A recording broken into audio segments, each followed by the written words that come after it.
Okay, so we'll kind of be talking about logos now. We'll kind of move on to that. We'll make this a little bigger so we can get started here. Okay, so a logo is an identifying mark or trademark based on letter forms and oftentimes is combined with pictorial elements. And they're supposed to be visually distinctive and memorable in appearance. They are often graphic marks, emblems, or symbols that are used to identify a company, organization, product, or brand, and they oftentimes take the form of an abstract or figurative design, or they may be represented as simply a stylized version of the company's name, much like Coca-Cola. It's an easy one to recall, or Pepsi. So we'll take a look at some logos from two banks, and they carry different messages through their use of symbolism. So Superflex actually acquired these, which is a company. I'm not quite sure what Superflex does, but they named this the Bankrupt Series, 2012, and they actually took away the letter forms. You know, they have their typography actually removed from them, from each of these logos. So this logo and this logo here, and we just have the symbolism left over that's kind of in the logo themselves. So the Sovereign Bank logo here is on the left, and it is basically a lantern that's shedding light. It looks very radiant, but also prim and traditional, which is what actually many people imagine a bank to be, is very prim and traditional. So the logo for the Colonial Bank is based on the letter form C from their actual name, Colonial Bank. And it's turned into kind of the lighted orb of the sun. Maybe, you know, that circle shape is definitely reminiscent of the shape of the sun. But there's also the image of the eagle, which suggests a bald eagle, which is kind of the symbolism that might be connected with the United States. And the eagle does seem to stand guard. It peers off into the distance. It seems very vigilant. And these are all qualities that one might hope for in a bank, is that vigilance, you know, the nationalism, the kind of the strength that the eagle represents is something that you would want in your bank. And the blue color of the logo also kind of harkens back to the blue of the color that you might see in the sky, and that's kind of indicative of fair weather, which is a reassuring message. So the messages of these two logos could not, however, prevent the two banks from failing during the mortgage crisis of 2008, which made this possible for the artist group Superflex to appropriate these logos and then turn them into artworks on banners. And it's kind of an interesting thing that Superflex did. They kind of almost are mocking the banking industry, because it's like they've created these logos that are so strong and trustworthy, and they're shedding light, and they're, you know, vigilant and watchful, and you know, they have so much of this type of symbolism behind them, yet they are banks that folded during the crisis because they were really, the main reason was that they were irresponsible with their policies and with the taxpayer and general population's money. So it's kind of an interesting symbolism in the fact that Superbank is displaying these on banners on their walls. Okay, so we'll kind of move on to posters and other graphics. So we'll talk about the poster first. It combines type and images, and it's designed in a way to give the viewer information first and foremost. And an effective poster will attract attention from a distance and at the same time convey a message to the viewer, even if it's kind of a basic message in the larger headline that draws you in, and then you go in closer and start reading more details from there. There's a lot of how that might work. And they might also use like strong central image to draw you in from a distance, and then you come closer to read the details. So a poster usually serves a specific purpose, such as advertising an event. The concept of the modern poster is actually more than 100 years old. So in the 1800s, most posters were lithographs, and we did talk about this a little bit in the printmaking chapter that we covered. And many artists made extra income by designing them. So we talked about Lautrec. Henri de Toulouse-Lautrec was the most important of these early poster makers. He used lithographic techniques and lithographic posters are hand-drawn, and they added color to their work by printing the same sheet of paper with multiple stones, one for each color.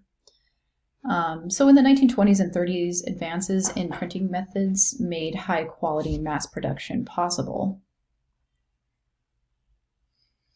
including printing, photographs at a large scale combined with text. So that kind of took over the lithographic technique once they had, the kind of more advanced printing press at their disposal.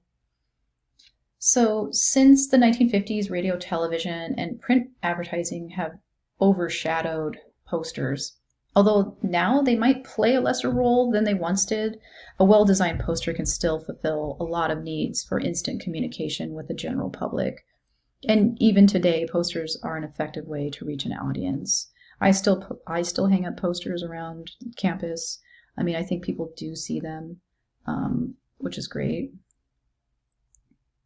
So we'll talk about the Black Panther Party first, an African-American activist organization that was active in the 60s and 70s in the United States. It had a lot to do with the civil rights movements for African Americans gaining more acceptance and more rights as human beings in our culture in the United States. And so this is some Black Panther Party artwork.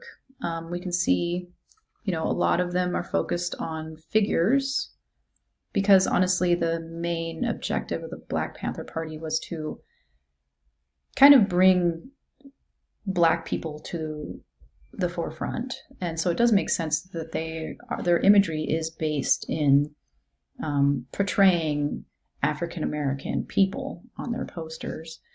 So we have some pretty interesting examples. This one is really a great graphical statement. Power to the people, power and equality, a lot of, obviously powerful messages. And they're somewhat militant in their use of language and that kind of thing. We shall survive without a doubt. So they have this is more, children oriented, but you can see there's images cut off in each of these, and one here, and then they've also layered these two children over the top of the main image. And then they've also included, real imagery, like, photography mixed with some hand-drawn elements.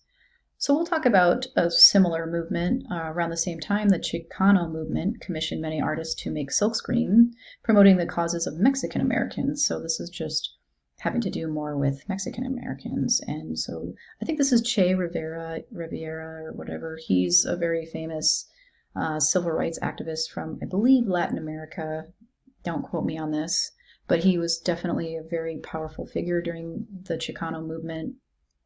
This one has a good message with its central image of a, themed as a Mexican worker here. I am somebody, together we are strong. So this is just kind of a bunch of hands put together, sticking together, advertising for a rally. So you are not a minority. Those kinds of messages are on these posters. They have, powerful images and powerful written messages as well. So we're going to take a look at this Guerrilla Girls poster. So in the 80s and the 90s, the Guerrilla Girls made these activist posters. They basically are protesting the inadequate representation of women in the art world, and their poster is kind of about the Metropolitan Museum of Art, and it uses a nude figure from a famous 19th century painting, and then they added this large oversized gorilla mask, which was actually the standard headgear that the group often wore when they made public appearances. And the bright yellow background with its sans serif font immediately will draw attention.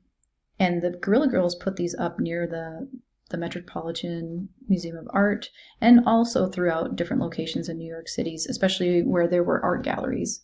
And so they also feature a little bit of a fact here. Less than 5% of the artists in the modern art sections are women, but 85% of the nudes are female. So they're kind of saying it's okay to have a naked lady in an art museum, but you can't have art done by a woman in your art museum. So it's kind of just social justice type message here on the inadequate representation of women in the art galleries with this particular poster done by the Guerrilla Girls in 1989. So we'll kind of talk about some other stuff here. Chaz Maviane Davies makes posters for both the internet and street use. He also will work without a commission, so he'll do it for free. He does it because he gets something out of it personally, self-expression, and he really has a strong desire to inform and arouse the public about urgent issues.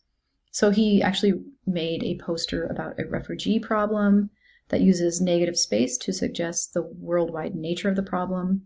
And the type kind of reminds us plainly that the human right to seek asylum. And his use of the chain link fence graphic is very appropriate. And the tool that could be used to cut through the chain link fence has actually been made into the A for asylum, which is very clever. It's a use of symbolism in this piece that's very clever. The color scheme is very stripped down. It's just black and white with red mixed in. And it's a pretty serious color scheme for a pretty serious subject, really. And you can see the world map on top of this chain. And that just, like I said, the negative space suggests the worldwide problem that we're dealing with. And he actually distributed this poster electronically to his mailing list, so probably, via email.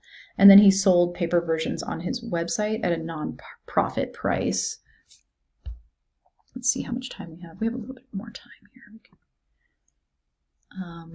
So we'll take a look at posters, and another poster done for the show Portlandia. I'm not sure if you guys have seen it, but this was actually done in 2015, and it uses humor. And humor is a really great appeal in design. The poster pictured here is basically an advertising for the television show Portlandia, which is a pretty funny show, honestly. Fred Armisen and, oh man, I can't remember her name, Carrie something, but anyway, it's pretty funny.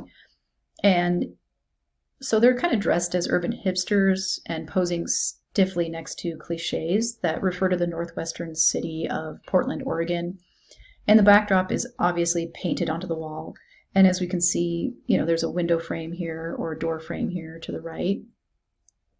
And the format for this poster makes it appropriate for both outdoor, so if you wanted to, put it on a billboard, or magazine use, you could use it in a magazine as an ad. And as you can see, if we were to, divide this canvas up into thirds, we can see that each actor is actually taking up the line that would divide the canvas up into thirds. And so does this tree will also fall on a line if we divide that up by the rule of thirds. And the Portlandia text rests on a horizontal, which is also following the rule of thirds here. So the artist is clever enough to add that to the design. And the Portlandia text and the color of it also helps to attract your eye. This is kind of a focal point, and it moves your eye back into the faces of the actors. And, we might move down here, come here, and then back up again through the line of this tree. So the lines and the different elements really do help move your eye around the canvas in a way that makes sense and it flows well. So English designer Jonathan Barn, actually, let's see how much time there is. Okay, well, we'll start on the next thing in the next video.